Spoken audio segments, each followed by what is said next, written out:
मेरे सभी प्यारे स्टूडेंट्स को नमस्कार। नए सत्र की आपको हार्दिक शुभकामनाएं।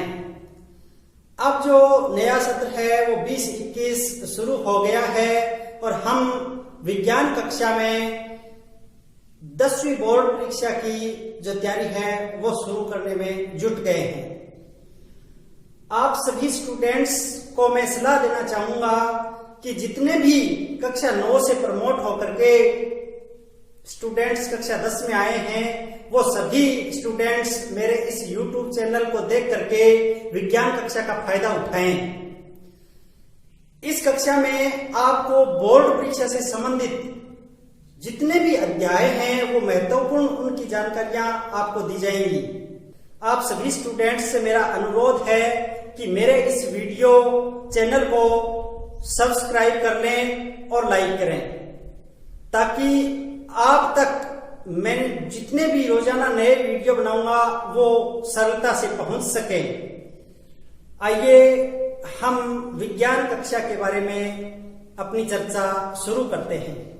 आज के इस वीडियो में हम केवल विज्ञान के जो अपना पाठ्यक्रम है उससे संबंधित विज्ञान को कैसे पढ़ें और कैसे सरलता से विज्ञान में अधिकतम से अधिकतम अंक प्राप्त करें और अपनी इस विज्ञान विषय में रुचि कैसे बढ़ाएं, इस बारे में जानकारी शुरू करते हैं।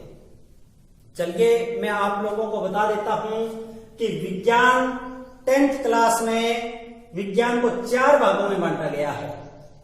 पहला भाग है वो जीव विज्ञान है, दूसरा भाग है वो रसायन विज्ञान है और तीसरा भाग है वो भौतिक विज्ञान है और लास्ट में पर्यावरण और प्राकृतिक विज्ञान है। अपनी पूरी किताब को 10वीं विज्ञान कक्षा की पूरी किताब को 4 भागों में बांट दिया गया है।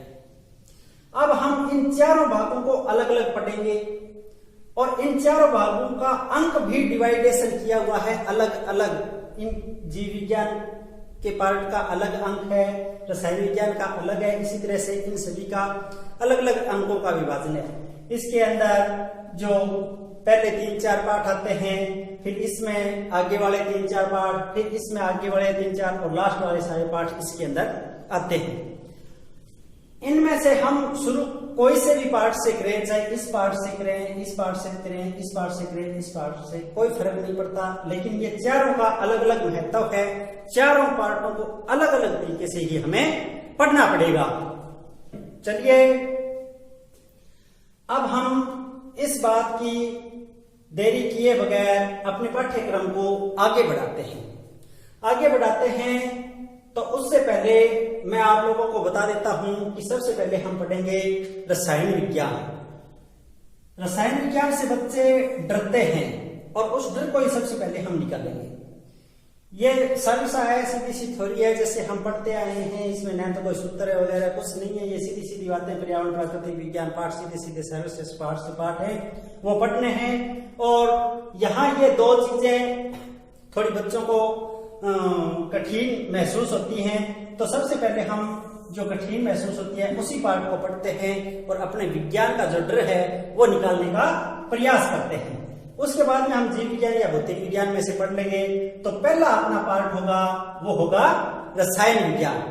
रसायन विज्ञान को पढ़ने से पहले हम कहां से शुरुआत करें, रसायन विज्ञान की शुरुआत हम कहां से करें, ये मैं आप लोगों को बताने जा रहा हूं। आप ध्यान से सुने।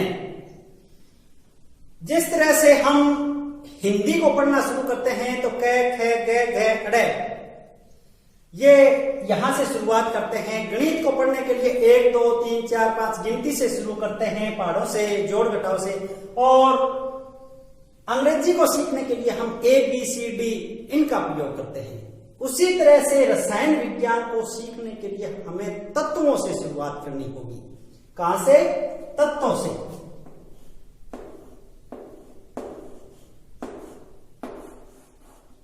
रसायन विज्ञान को सीखने के लिए हमें तत्वों से शुरुआत करनी होगी। अब ये तत्व क्या है, आइए हम जानते हैं कि तत्व हैं क्या। ये जो संपूर्ण प्रकृति है इसमें बहुत सारे तत्व मौजूद हैं। अपने धरती पर बहुत सारे तत्व मौजूद हैं और उन तत्वों के यौगिक भी बहुत बड़ी भारी मात्रा में मौजूद हैं। पहले हम तत्वों के बारे में जानते हैं। तत्वों की खोज कई वर्षों से शुरू हुई है, हो चुकी है और लगभग 114 तत्वों की खोज की जा चुकी है। लगभग 114 तत्व खोजे जा चुके हैं। हमें 10वीं कक्षा के विज्ञान पढ़ने के लिए कम से कम 30 तत्वों तक तो हमें मौखिक याद होने चाहिए। 30 तत्व कम से कम मौखिक याद होने चाहिए और वो भी क्रम से, ऐसे आगे पीछे नहीं। आपको बहुत सारे तत्वों का ज्ञान होगा और मेरे कुछ ऐसे स्टूडेंट्स हैं जो तत्वों के बारे में कुछ जानते भी नहीं, तो यहां आप सीखने का प्रयास करें और वो 30 तक तत्वों के आप क्रम से नाम लिखेंगे, प्रतीक लिखेंगे और उनका क्रमांक है वो याद रखेंगे। चलिए मैं शुरू करता हूं। कम से कम 30 तत्व। 1 नंबर पर हाइड्रोजन, 2 पर हीलियम, 3 पर लिथियम, 4 पर बेरिलियम, 5 पर बोरॉन, 6 पर कार्बन, 7 पर नाइट्रोजन। इस तरह से ये तो क्रम है, परमाणु क्रमांक हो गया इनका, ये क्रम भी याद रखना है और ये प्रतीक हैं तत्वों के, जैसे H, He, Li, Be, BCl, ये हाइड्रोजन का, हीलियम का, लिथियम का, बेरिलियम का, बोरॉन का, कार्बन का, नाइट्रोजन का। यहां ध्यान देने योग्य बात यह है कि जो पहला अक्षर है वो पहली एबीसीडी में और दूसरा अक्षर है वो दूसरी एबीसीडी में हमें लिखना है।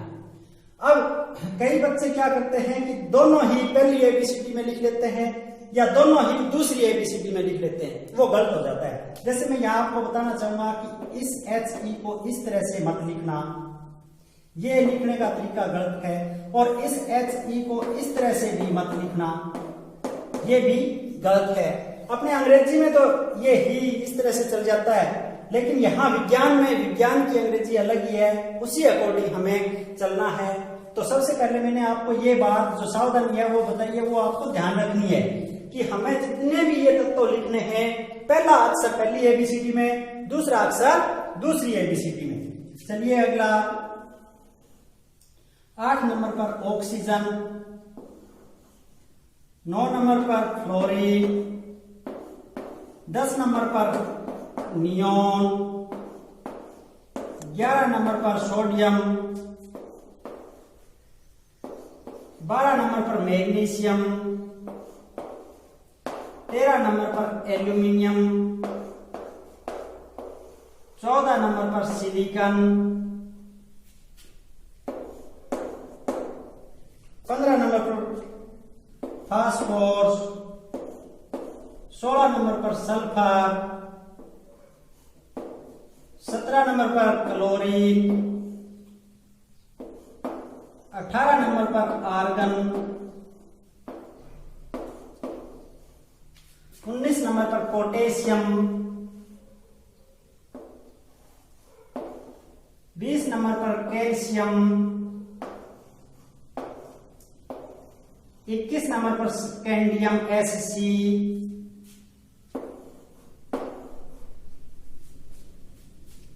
22 नंबर पर टाइटेनियम,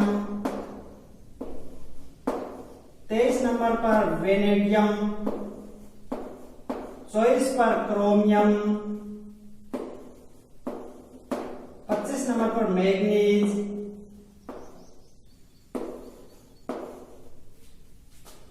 26 नंबर पर फेरस आयरन Fe, 27 नंबर पर कोबाल्ट CO,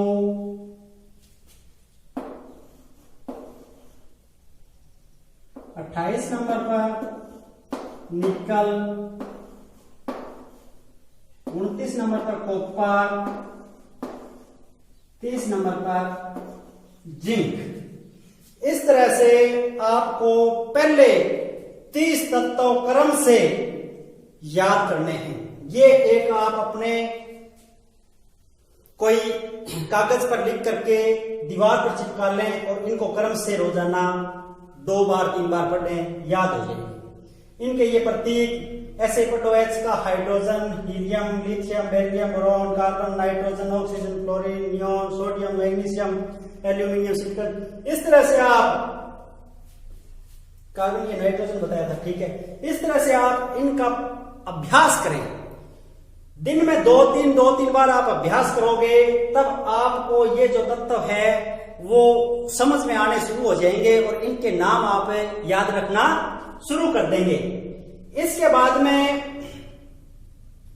हमें तत्वों के अलावा कुछ यौगिकों के सूत्र भी आने चाहिए जो दैनिक जीवन में हम रोजाना उपयोग में लेते हैं। ऐसे तो यौगिकों के हमें सूत्र याद ही रहने चाहिए, लेकिन फिर भी यहां मैं आपको 20-30 यौगिकों के सूत्र लिखूंगा। उन सूत्रों को लिख करके उनके नाम आप याद करने का प्रयास करेंगे।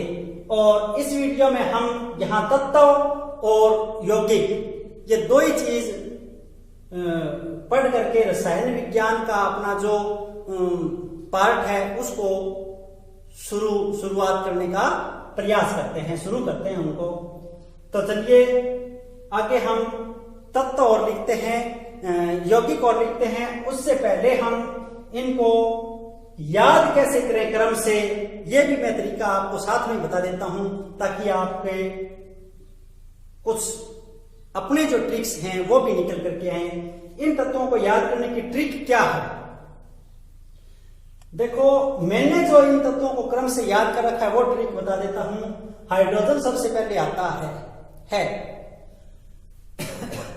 ये हाइड्रोजन लिखने के बाद में मैंने लिखा है हीलिबीपेकेनेओफेनीना, मैगेलेसी, पस कलर, कक्का स्कूटर, ट्यूकर मैन फिकोनी श्यूजन। इस तरह से एक लाइन मैंने याद कर ली कि हीली बिबकन ओफ नीना, मैगलसी पस कलर, कक्का स्कूटर, ट्यूकर मैन फिकोनी श्यूजन। ये एक लाइन मैंने याद कर ली और ये पहले अक्षर याद कर लिए और उस हिसाब से मुझे ये याद रहने शुरू हो गए। एक बार और आप लोगों को इसको पूरा डिटेल से मैं समझाना चाहूंगा। उससे पहले आप इन सभी को अपने रजिस्टर में उतार लें, इनके नाम लिख लें, इनके क्रमांक लिख लें और क्रम से इनको याद करना शुरू कर दीजिए। देखिए, ये 30 तक क्रम से तत्व हैं जिनको याद करने की मैंने ट्रिक आपको बताई है कि हाइड्रोजन सबसे पहले आता है, उसके बाद में हीलिबिबकन। इसको हम अलग अलग करके देखते हैं तो Hc का ही, Li का ली, B का बी, बी का बे, सी का कै, ने, इस तरह से ओ फे नीना मैगल एल, यहाँ मैगल ये दोनों साथ में मैगल सी, पस कलर ये कलर CL AR ये साथ में, ये थोड़ा सा ध्यान रखना है। कक्का स्कूल, ट्यूकर मैन फिकोनी श्यूजन। इनका आप अपने हिसाब से कोई और ट्रिक निकालते हैं तो और निकाल लीजिए, कोई फर्क नहीं पड़ता है। अपनी ट्रिक से भी याद होना चाहिए। मैं तो ये कहता हूं कि आप लोगों को याद करने की कोई ट्रिक अपनाएं और उस ट्रिक से आप इनको याद कर लेते हैं। बार बार ये लिखने से आपके याद हो जाता है, फिर आपके रसायन विज्ञान में कहीं कोई कमी आने वाली नहीं है। क्यों? क्योंकि आपने अगर तत्व याद कर लिए तो तत्व से यौगिक बनेंगे। तत्व से क्या बनेंगे? यौगिक। और यौगिकों के सूत्र हमने याद कर लिए तो हमें समीकरणें आनी शुरू हो जाएंगी। और जब रसायन विज्ञान में हमें समीकरण आनी शुरू हो जाए तो फिर हमें कोई किसी तरह का भय नहीं रहता है और रसायन विज्ञान का जो डर है वो दूर हो जाता है। तो चलिए मैं आपको कुछ एक तत्वों के तो बता दिए, यौगिकों के सूत्र और लिखवा देता हूं और वो आप अपनी नोटबुक में लिख लें और उनको सुबह शाम दोपहर 2-3 बार प्रयास करें। निश्चित रूप से आपको रसायन विज्ञान सरल लगने लगेगी। और अगले वीडियो में रसायन विज्ञान का मैं पहला पाठ लेकर के आऊंगा और आप सभी स्टूडेंट्स तैयार हो जाएं और अपने मित्रों को भी बोल दें कि गुरुजी ने पढ़ाई शुरू कर दी है और आप सारे वीडियो देखें और विज्ञान में दक्षता हासिल करें। बोर्ड पर कुछ यौगिकों के सूत्र लिखे हुए हैं। आप इन यौगिकों को अपने रफ रजिस्टर में लिख करके और इनके आगे नाम लिख करके इनको याद करने का प्रयास करें। इनका कोई क्रम नहीं है, ये आगे पीछे आप कैसे लिख सकते हो और इनको कैसे आप याद कर सकते हो, लेकिन जो तत्व मैंने बताए थे उनको आपको क्रम से ही याद करना है। आपको मैंने एक तो ये बात बता दी थी कि तत्वों को लिखते समय पहला अक्षर पहली एबीसीडी में, दूसरा अक्षर दूसरी एबीसीडी में आप लिखेंगे। आप लोगों को मैं ये बताना चाहूंगा कि अगर ऐसा नहीं करें तो क्या हो सकता है, पहले ये देख लेते हैं। देखिए, ये हुआ CO और ये हुआ CO, दोनों CO है, दोनों ही क्या है, CO है। ये तो है कार्बन मोनोऑक्साइड और ये है कोबाल्ट। ये लिखने का फर्क है, यहां C को तो पहली एबीसीडी में लिखा गया है, लेकिन O को भी यहां पहली एबीसीडी में लिखा गया है। इसका मतलब ये दो तत्व हैं और दो तत्वों से जुड़ करके एक यौगिक बन गया। ये तो है एक यौगिक और ये है एक तत्व जिसमें CO कोबाल्ट, ये तो है एक तत्व जिसमें O को छोटा लिखा गया है C के साथ में, इसलिए ये तो हुआ तत्व, और ये C के साथ में O को बड़ा लिखा गया है। इसका मतलब O एक अलग तत्व है, C एक अलग तत्व है, और वो दोनों एक निश्चित मात्रा में जुड़ करके एक यौगिक का निर्माण किया है, CO कार्बन मोनोऑक्साइड। इसका तो नाम हुआ कार्बन मोनोऑक्साइड और इसका हुआ कोबाल्ट। ये अंतर है, इसलिए मैं आप लोगों को बताना चाहता हूं कि तत्वों में आप पहला अक्षर पहली एबीसीडी में, दूसरा अक्षर दूसरी एबीसीडी में लिखना सीखें और उनको पहचानें, तब जाकर के हमें ये रसायन विज्ञान है इसकी सारी की सारी जो अवधारणाएं वो दूर होती चली जाएंगी, जो कठिन बातें हैं वो अपने अच्छी तरह से समझ में आ जाएंगी। तो देखिए, यहां ये यौगिक लगभग मैंने 28 यौगिक लिख रखे हैं, और भी यौगिकों के नाम आप बुक से देख करके लिख सकते हैं। यहां सबसे पहले H2O जल, हम पानी पीते हैं, उठते ही सबसे पहले हमें पानी चाहिए, तो ये एक यौगिक है जल H2O। तो हमें कम से कम पानी का जो सूत्र है वो तो आना चाहिए। हम कक्षा 10 में हैं, कक्षा 10 में, इसलिए हमें जल का सूत्र आना चाहिए, तो H2O। अच्छा, आप लोगों को मैं यौगिक की परिभाषा बता देता हूं कि दो या दो से अधिक तत्व एक निश्चित मात्रा में रासायनिक संयोग कर यौगिकों का निर्माण करते हैं। दो या दो से अधिक तत्व, जो पहले मैंने लिखे थे ना बोर्ड पर 30, और वो लगभग 114 तत्वों की खोज हो चुकी है, वो तत्व दो या फिर दो से ज्यादा आपस में एक निश्चित अनुपात में, अनिश्चित अनुपात में नहीं, एक निश्चित अनुपात में रासायनिक क्रिया करते हैं, रासायनिक संयोग करते हैं, तो उससे जो बना हुआ पदार्थ है वो क्या कहलाता है, यौगिक कहलाता है। और अपने दैनिक जीवन में बहुत सारे यौगिक, हम रसायन के ये यौगिकों का उपयोग करते हैं। सबसे पहले हम H2O की बात करते हैं, जल, इसका सूत्र है H2O। यहां ये दो है वो नीचे छोटे रूप में लिखा हुआ होता है, इसलिए आप इसको H2O इस तरह से भी नहीं लिखें कि H और 2 और O, ये मत लिखें, ये गलत हो जाएगा। यहां H2O जो मैंने लिखा है उसी हिसाब से आप लिख करके याद करेंगे।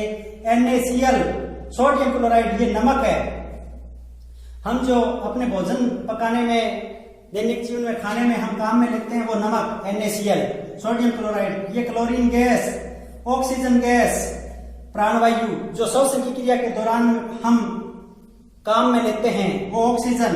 CO2 कार्बन डाइऑक्साइड, जो श्वसन की क्रिया के दौरान त्यागते हैं। Hydrogen gas, ammonia, ammonia gas ही है। CaOCl2 विरंजक चूर्ण, calcium oxychloride, calcium chloride, CaCl2, CuCl2, copper chloride, magnesium chloride, MgCl2, NH4Cl, ammonium chloride. ये देखो यहाँ Cl ये चल रहे हैं, मैंने एक तरफ लिखने का प्रयास किया है, तो ये तो Cl लास्ट में है तो क्लोराइड, और OH लास्ट में है तो हाइड्रोक्साइड, ठीक है। SO4 लास्ट में है तो सल्फेट, CO3 है लास्ट में तो कार्बोनेट, और NO3 है तो नाइट्रेट। इस तरह से ये जो समय लास्ट में, इस तरह से उनका लास्ट में जो नाम है हम कैसे याद करेंगे वो आप को समझाया जाएगा। और देखिए इसके बाद में HNO3 नाइट्रिक अम्ल, NaOH sodium hydroxide, KOH potassium hydroxide, Ca bracket चालू OH2, इसका मतलब OH के दो हैं, इसका मतलब O और H क्या है, दो हैं, O भी दो हैं, H भी दो हैं, OH एक साथ में आएगा, तो इसलिए इसको ब्रैकेट के अंदर बंद किया है। MgOH2, CH3OH, ये मैग्नीशियम हाइड्रोक्साइड है, कैल्शियम हाइड्रोक्साइड, मैग्नीशियम हाइड्रोक्साइड, ये है मेथेनॉल, ये एथेनॉल, C2H5OH, जो शराब का प्रमुख घटक है, C2H5OH, हाइड्रोक्लोरिक अम्ल HCl, H2SO4, सल्फ्यूरिक अम्ल, CH3COOH, एसिटिक अम्ल, एथेनोइक अम्ल भी कहते हैं इसको, सिक्के में होता है, CuSO4, copper sulphate, CaSO4, calcium sulphate, देखिए यहाँ CuSO4 है और ये CaSO4 है, तो यहाँ हमें ये भी थोड़ा बारीकी से अध्ययन करना है। ZnSO4, जिंक सल्फेट, CaCO3 का calcium carbonate, Na2CO3 sodium carbonate, NaHCO3 sodium hydrogen carbonate, मीठे सोडा, जो भोजन पकाने में हम काम में लेते हैं, सफेद रंग का पाउडर होता है उसको मीठा सोडा कहते हैं। तो इसमें बहुत सारे यौगिक हैं, वो हम दैनिक जीवन में रोजाना काम में लेते हैं और इन यौगिकों के सूत्र हमें याद होने जरूरी हैं। तो आप इन यौगिकों के सूत्रों को याद करना शुरू कर दें, 2-3 बार आप प्रयास करेंगे, निश्चित रूप से ये आपके समझ में आ जाएंगे। इनके नाम लिखो और इनको याद करो। बुक में से आप देख देख करके ये सूत्र लिख सकते हैं, उनके आगे नाम भी इनके दिए हुए होंगे, वो आप और भी ऐड कर सकते हैं और इनके नाम आप खोजने का प्रयास करें। और अगले वीडियो में हम रसायन विज्ञान का जो पहला पाठ है, दैनिक जीवन में रसायन, लेकर के लौटेंगे। तब तक के लिए धन्यवाद, थैंक यू।